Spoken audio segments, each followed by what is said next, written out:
Kelas menengah sering digambarkan sebagai tulang punggung ekonomi nasional. Namun kini posisi mereka mulai terguncang oleh berbagai faktor ekonomi, baik domestik maupun global. Sebagai pelaku usaha, kelas menengah kebanyakan bergerak di sektor UMKM. Sedangkan sebagai konsumen, penghasilan mereka sering tidak sebanding dengan laju kenaikan biaya hidup di berbagai daerah. Menurut ekonom Universitas Hasanuddin, Dr. Andes Muhammad Yusri Zamhuri MA PhD, saat ini kelas menengah berada dalam posisi yang rawan. Karena tak hanya tertekan dalam posisi domestik saja, namun juga tertekan akibat dinamika global. Nah, kalau kelas menengah itu kita bagi dia sebagai pelaku usaha, itu tergabung dalam UMKM dan seterusnya. Tapi kalau kita klasifikasi dia sebagai konsumen, sebagai pekerja, maka itu sangat bergantung kepada antara upah yang dia terima dengan inflasi yang berada di mana dia tinggal. Karena di Indonesia, setiap region di Indonesia itu inflasinya berbeda, biaya hidupnya berbeda. Sehingga kalau kita agregasi secara nasional mesti ada sebuah indikator inflasi seberapa besar sesungguhnya tidak berpengaruh terhadap kelompok masyarakat yang kita kategorikan sebagai kelas menengah tadi. Nah, kalau di sektor real terganggu akibat dari dinamika global, maka kita mesti tahu posisi kita sebagai sebuah negara dan kekuatan ekonomi sebuah negara, yaitu kekuatan ekonomi Indonesia.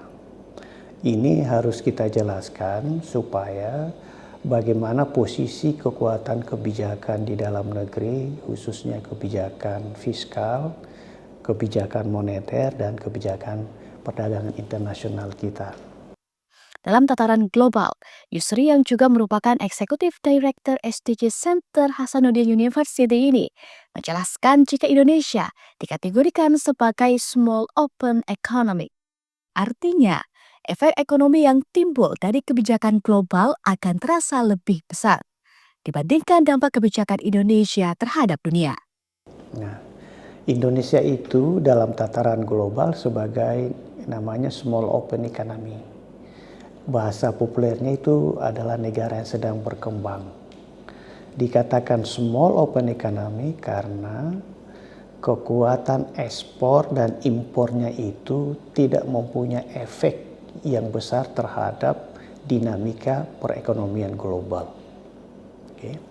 Berbeda dengan large open economy, yaitu negara-negara yang kuat.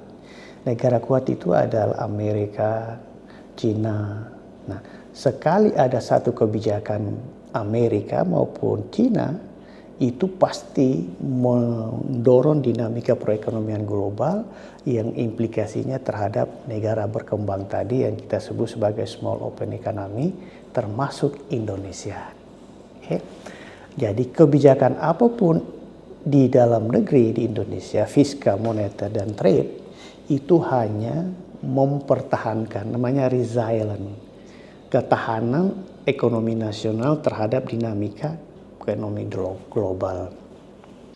Di sisi lain, Yusri menilai strategi pembangunan nasional juga perlu diperhatikan. Penguatan sumber-sumber ekonomi di dalam negeri akan menentukan kemampuan kelas menengah untuk bertahan. Yusri menambahkan kondisi kelas menengah di Indonesia akan terus menjadi sorotan, mengingat perannya yang strategis dalam menjaga stabilitas ekonomi dan sosial.